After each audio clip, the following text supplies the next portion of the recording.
There we go. Be fishing this flooded grate again today.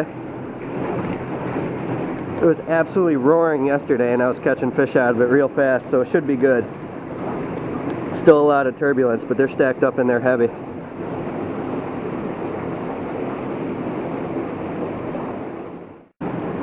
You know, the fun thing about these grates to me isn't the quality of the fish. You tend to get a lot of small fish in them and a few decent ones, but it's how aggressive they are and also the variety that I get.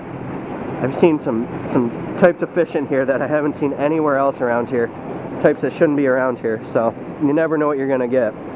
They can push in upstream from the river, or you know, more often when it's flood conditions, they'll push through the dam wall from the lake into the grate. So you just get a great variety sometimes. There we go. Right now I'm just free lining a fraction of a worm down there on a small hook. Just a, you know, size 8 hook connected to my main line. And I'm just letting it float around in all the turbulent swirls down there. So far this is real hot.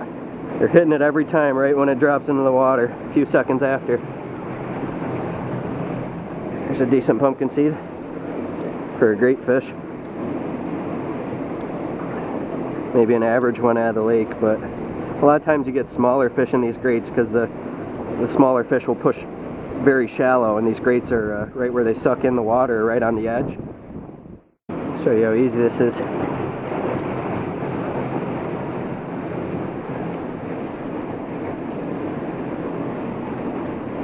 Leave just enough slack so it can fall down and the water calm a little bit under its own weight. Just let it make its way around in these swirls here. The main flow is pouring out right there. So you get a swirl over here and a swirl over here. And then you lift back up and you got a fish. Pretty straightforward. Another bluegill.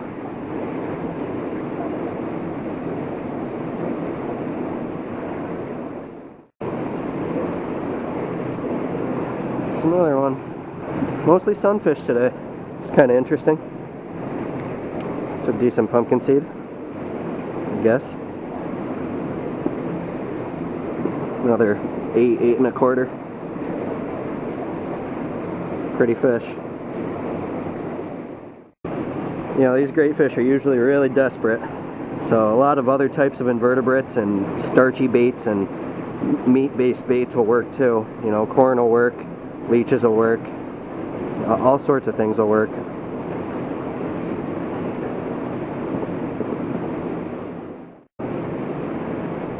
You never know what you're gonna get. You know, anytime any body of water, even if it's a small one like this, a little grate, is connected to a giant river system, you just never know. I've caught types of fish out of grates like this that shouldn't even be around here.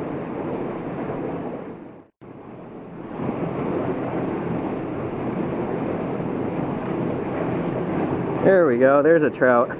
You never know what you're gonna pull out. Stocky rainbow. I just figured out this pattern a couple months ago. After heavy floods, they just pour through for some reason. These stocked rainbow trout. You know, that's probably an average one. 1 year holdover maybe. They stock them in just a little smaller. There we go. Added a tiny piece of split shot just to get down in the strike zone faster. Oh, there's a little rainbow. That's like the size they stock them in. That's funny. The rainbows are more tucked into that current there, the main current, and the sunfish are in the little eddies on the edge.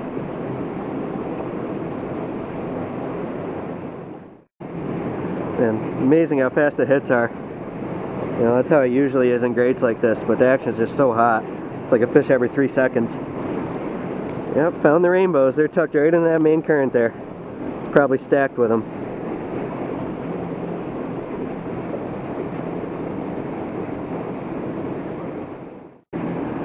There we go, there's one.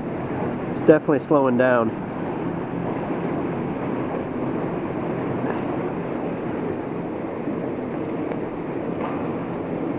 Caught a lot of the, it might have caught the don't know, starting to thin them out, I guess. Another fish just suspending the bait right in that heavy current there. Another trout, alright. That's what I'm looking for. It's a little bit of a better one. First or second year holdover for sure. You know, most of them are like 10, 11 inches. This one's probably 11, 11 and a half. Just kind of suspending this piece of a night crawler in that current with the split shot so it flutters like off the bottom. Oh, neat. I got a little largemouth. Never know what you're gonna get. Wow. That's really cool. They stock, I think, 32,000 of these rainbows in this region a year. You know, it's part of a put-and-take fishery, and it's paid for by your license money, but the interesting thing about it is they don't stock them in creeks around here. They only stock browns in creeks, so all of these rainbows are stocked in lakes. So what that means, you know, most likely is these rainbows right here that are passing through came from the edge of the lake during the high water and passed underneath the dam. They passed through the outflow right on the edge of the lake, which is probably about 2 feet of water. So that's where they're stacked up during the flood water. They passed through during the floods, so all of these came through from the dam. There we go. Just fishing the little eddies off to either edge again for a couple minutes. A couple more small sunfish.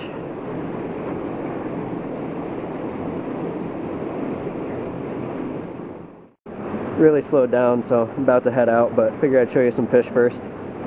Kept 4 stocked rainbows. You know, 1 shy of a limit. The limit here is 5 and no more than 2 longer than 12. Also kept some sunfish. Small ones, but still playable. You know, grates like this tend to get smaller sunfish because the source of the grate, the part where it flows out of the lake, is right on the edge. When these sunfish push shallow to spawn, usually the bigger ones will hang out on the edge where there's some structure, or out away from the edge in shallows that are out in the middle. You know, shallows that aren't on the edge, basically like swampy areas. So these smaller ones will gravitate towards the edge where there isn't no structure, and that's where the source is of the water flow here. So these smaller ones get sucked through more often than the bigger ones. You know, all these guys are a renewable resource. These trout are stocked in by the tens of thousands in the lakes around here, including the lake that's feeding this grate. And these sunfish obviously reproduce by the millions.